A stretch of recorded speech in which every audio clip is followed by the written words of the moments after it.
everyone, Cool1177 here, and today we're going to be reviewing the LEGO Creator Winter Village Gingerbread House. And boy, am I excited for this one. Let's get right into it.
So guys, here is the set completely built, and I'm going to be completely honest, it took me a lot longer than I was expecting to, but that's also because I was doing it on time-lapse, which also, I'm sorry if that was a little choppy. There were a lot of points where I thought there were pieces missing because there's a lot of turning the build, and some of the pieces actually got stuck to the front or into the back, and I just couldn't find them, so sorry if it was a little choppy, but back to the set overall. The set actually is has some more intricate build strategies than I was expecting, to be completely honest. I knew that the roofs and everything would be a little bit difficult, but there were also some other building strategies that they did that were fairly odd to me.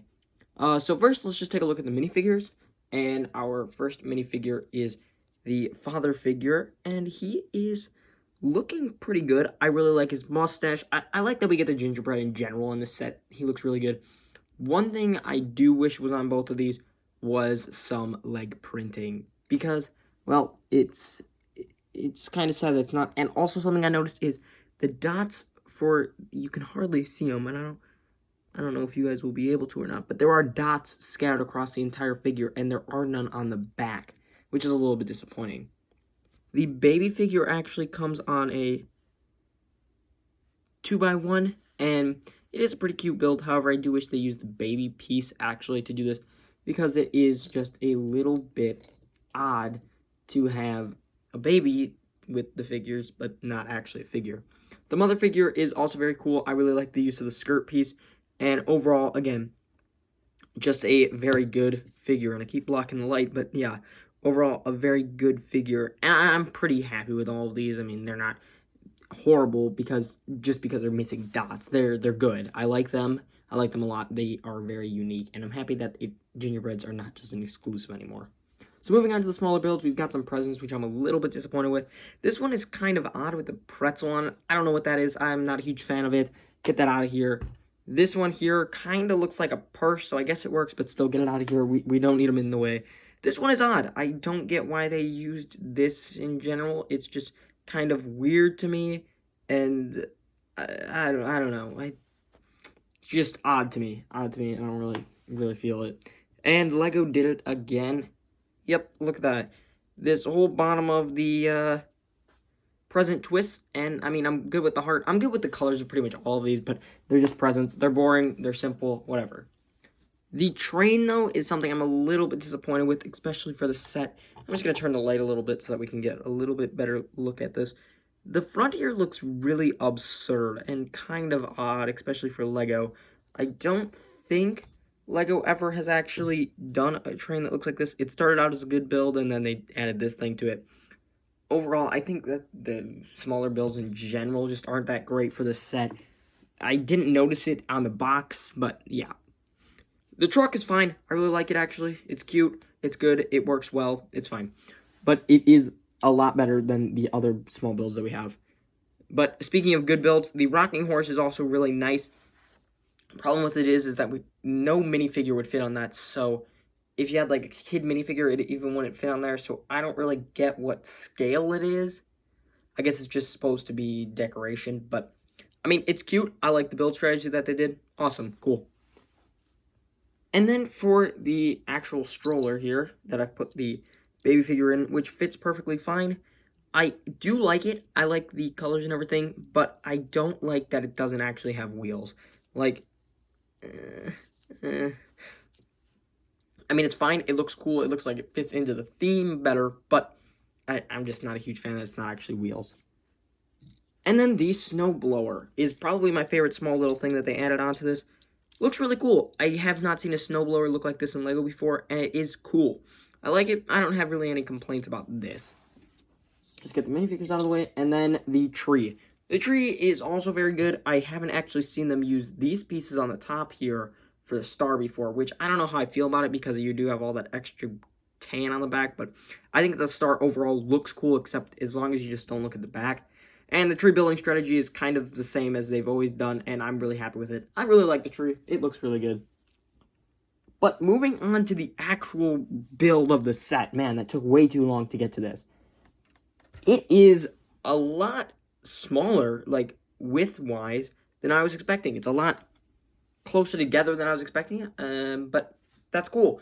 It's also a lot taller than I was expecting, which is awesome. I like that it is taller, and I like that. Some cool functions that you can see right away. First off is the light brick that they have in here, which for some reason is not working. Yeah, I don't know. There we go. So, yep, you just got a light brick, which let me turn these lights off quickly so you can see it a little better. There you go. So, there's that. Cool, awesome. I'm fine with it. I like it. It's good. Some also some pretty cool builds. The new stained glass pieces with the sparkles in it looks nice. I like it. And overall, the shape of this set is awesome. I really like how they did it and everything. And to be honest, I think that this set would fall into one of those categories of like starting to move into an expert set because it is labeled expert, but I don't think it is at the level of like obviously the modular ones, but I think that there are this is one of the simpler ones. It helps you get used to some new build strategies while still building a pretty simple set, which I'm happy with. It just takes you a while, so you guys got to get used to that. Now, for those of you who don't know me well, you won't know, but I hate stickers. But to be honest, this set wasn't that bad. We had 3 stickers. 1, 2, and then there's the third one in the back that we'll get to look at in a second. But I hate stickers, and I don't think that it was this bad. So if you're concerned that, oh, there's going to be a ton of stickers in the set, there's not. So that's why. And I'm also reviewing this because, well, you probably will be able to get it next year as well. And it might still be on shelves at the moment. But back into the set. The fireplace looks really nice. I really like the shape of it. I like that it's not just a straight up, which is awesome. It moves with the set almost. And I overall like everything really, except for one thing out here, is that these little truffle pieces actually spin, and it's all of those. All of those spin, and that's just super annoying to me, and I'm not happy with it. And so does the wreath. They have centering pieces in these colors for a reason. And speaking of the wreaths, I don't know how I feel about the light preservers being used as wreaths. I know I was fine with them in the extra pack, but actually here, I just don't think it works. The candy canes are nice. Everything else is nice. The picnic table's a little bit simple, but it works. Moving actually into the interior. This is a very full interior, and I'm so happy with it. I love that LEGO did this. And there is our third sticker. Super easy, again. We have a kitchen. We have a living room. We have a bedroom. We have a bathroom. I mean, it works really well. And I think that it is one of the most decorated LEGO sets ever, to be completely honest. Which I like. I like that they did a full interior, which is awesome. There are a few things missing, like a sink, a couch maybe, and that's pretty much all that I can think of. But overall, it's pretty full, and I'm pretty happy with it. The stockings look nice. The fireplace, again, works in here. The kitchen looks nice. I mean, everything overall works really well. But there are some problems with the interior. First off, this little barrier is supposed to hold up the roof. The roof still moves a little. It's a little bit of a shame. But overall, the interior looks really nice, which I'm really happy with. I really like that they did this full interior because I think that it really does add to the set. And it was another reason why I got the set. Another thing is that you can store all of the minifigures in here that you need. You know, maybe the dad's sitting in the living room, you know. You got him in the living room. You got the mom maybe sleeping or something. And then you also can even fit the baby into the crib, kind of. But yeah, you can fit all of the minifigures in there, which is awesome. I really like that you can do that, and I really like just the interior and how it looks in general. It looks really good, and I'm really happy with it. Overall, I'd say this set is probably still number 5 on that list for best sets for the actual Christmas village, but I think that there are some things that are a little bit a shame with it, you know, the spinning aspects, and some of the extra things are just bad. I wish that they spent more time on it. And another thing that I have to complain about, I know I'm complaining a lot in this episode, it comes with 2 instruction manuals. This one, which is really flimsy, really small, I think it only does bag 1 in it. Let me look quickly. Yeah, I think it only does bag 1. So you could have fit bag 2 in there. This one has the other 4 bags in it. And at some points, especially for the roof, there's a lot going on in the step. So I think that that's also another complaint that I have, is that actually there's just too much going on in some of the steps, which is difficult for even me. I'm thinking, oh, geez, I missed a step. And that's why maybe if you looked closely at the time lapse, you'll see, oh, wow, that's a mistake. Yeah, because I made a ton of mistakes, but it is what it is. I don't really think that I could have built it any better than I did. But overall, I'd say that this set is really good, and I would definitely recommend it to someone. It's nice and small, so it's going to be easy for me to store, especially. It could fit on a shelf really easily, things like that. And the minifigures are great, especially. I love the minifigures. I love the trees. The side builds aren't so great, but overall, the interior is what really sells it. It looks really nice, and it looks like a gingerbread house. So, go LEGO. Good job. You guys made a LEGO set look like a gingerbread house, so I'm really happy with that. But what do you guys think about this set? Let me know in the comments down below. Make sure to like and subscribe if you enjoy the content here. And for now, this is Cool1177 saying over and out, guys.